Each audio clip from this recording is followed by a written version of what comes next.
December মাস আমার কাছে অতি প্রিয় একটি মাস, কেননা এই মাসেই আমাদের বিবাহবার্ষিকী এবং আমার প্রথম ছেলের জন্মদিন।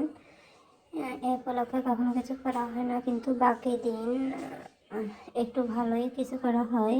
তবে আজ আমি আলাদা কিছু রান্না করব, সাথে আমার ছেলের জন্মদিনের কেক। এটা আমার ছেলে অনেক দিন আগে থেকেই বলতেছিল, এই জন্য এটা করা। আমার ছেলের এবং আমার হাজব্যান্ডের যত ধরনের পছন্দের খাবার আছে সবটাই করব। কেকটা আমার ছেলে এবং হাজব্যান্ড দুজনেরই পছন্দের। এরকম রুটিটা বেশি পছন্দ করে, পাটিসাপটাটা কম পছন্দ করে। কোনো ডিজাইন ছাড়াই আমার হাজব্যান্ডের জন্য পাটিসাপটা পিঠাটা করে নেব। এটা আমি সুজির হালুয়া দিয়ে তৈরি করেছি। সুজির হালুয়া দিয়ে আমার হাজব্যান্ডের অনেক পছন্দ।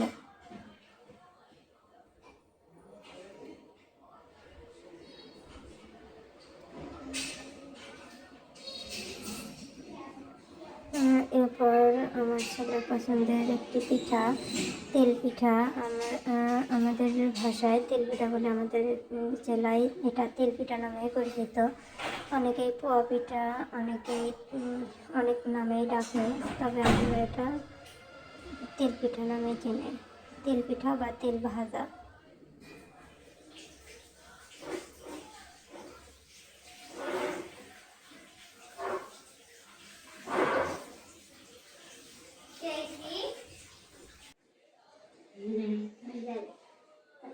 তেল পিঠাটা একটু বেশি করা হয়েছিল। ঠান্ডার সময় বেশি রাখলেও সমস্যা হয় না, পরবর্তীতে একটু ভাবে দিয়ে স্টিম করে দিয়ে দেবো। এর ফাঁকে আমি বাইরে গিয়ে এটা বাসায় যেটা বানালাম ওইটা এইভাবে ডিজাইন করেছি। চিকেন উইংস অনেক পছন্দের ছেলের এবং ছেলে বাবার। এরপর প্রথমে এটা তৈরি করেছিলাম গুঁড়া দুধ দিয়ে এবং লিকুইড দুধ দিয়ে পায়েস।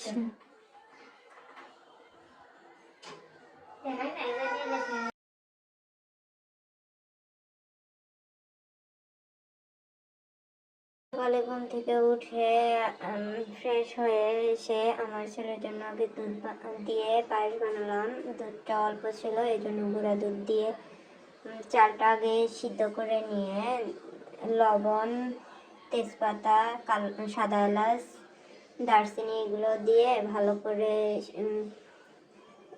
রান্না করে নিয়েছি যাতে নরম হয়। এরপর দুধ আর সাথে গুঁড়া দুধ পানির সাথে মিশিয়ে দিয়ে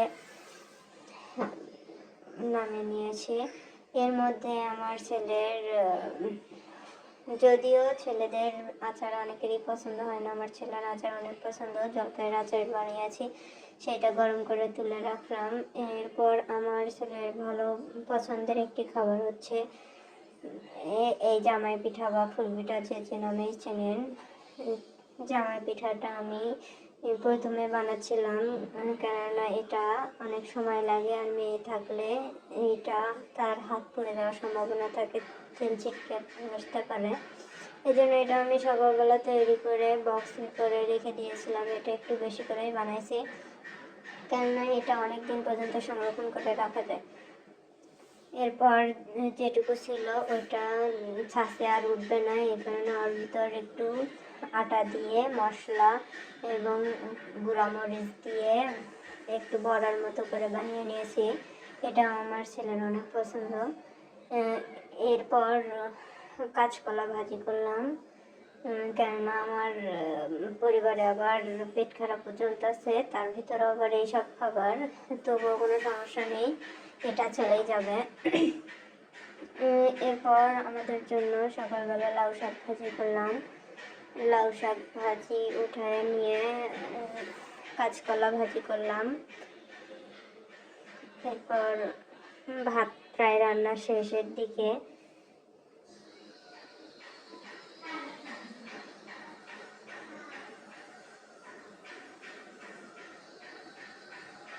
আমি বসা ভাত পছন্দ করি, আমি সবসময় বসা ভাতটাই রান্না করি।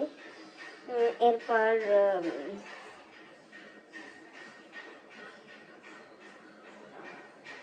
নরম করেই এই কলা ভাজিটা করে নেব। আমার মেয়েও খাবে, অত বেশি শক্ত করব না। আমি সবসময় সরিষার তেলটাই ব্যবহার করি, আমাদের জমির সরিষা।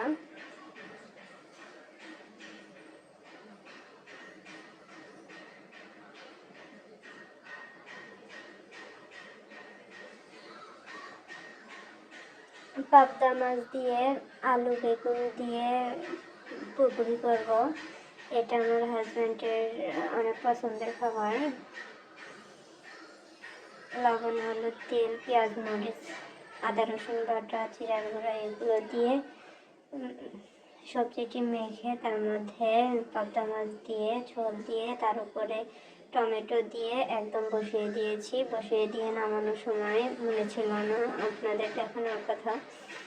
এরপর পিৎজা বাইরে গেছিলাম, বাইরে গিয়ে একটু হালকা খাবার খেয়ে আসছিলাম। এর ভিতর আবার বাসায় এসে ফ্রেঞ্চ ফ্রাই করছি। তারপর পরের দিন গিয়েছিলাম আবার কাচ্চি খেতে।